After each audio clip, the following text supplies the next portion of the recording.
एक रॅपिड फायरसारखं आपण एक छोटीशी राऊंड करू. मी काही व्यक्तींची नावं घेतो, त्याविषयी त्यांचं नाव घेतल्यावर तुमच्या मनात काय येतं तुम्ही एकदम मोकळेपणाने तुमच्या खास शैलीत सांगितलं तर उत्तम.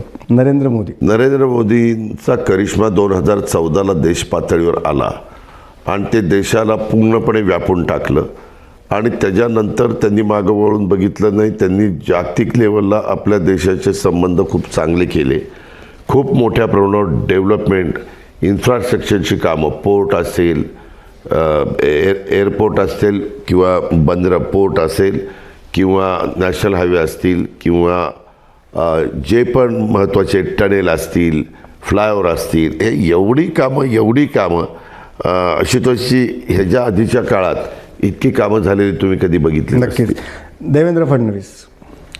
देवेंद्र फडणवीस एक उच्च शिक्षित व्यक्ती आहे.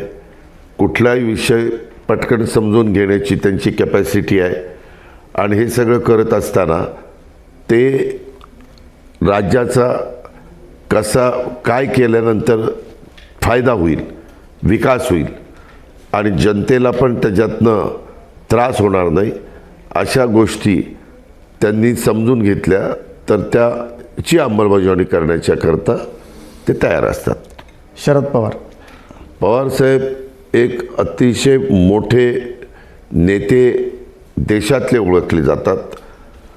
एवढे 60 वर्षाची कारकीर्द आशुतोषची सुरुवातीच्या काळापासून आजपर्यंत आणि काही घडलं तर ते त्यांच्या पुढं ते राजकारण फिरायचं असे व्यक्ती फार क्वचित पाहायला मिळतात.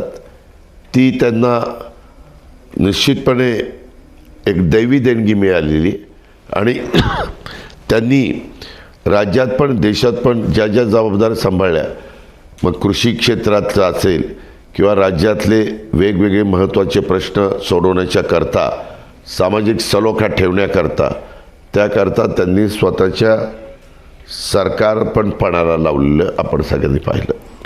एकनाथ शिंदे. एकनाथ शिंदेंना फार कारकीर्द मिळाली नाही. ते कुठलं जर असं लोकांना इन्सेंटिव्ह देणारी योजना असेल, करून टाका, देऊन टाका, हे देऊन टाकू आपण असं ते म्हणतात.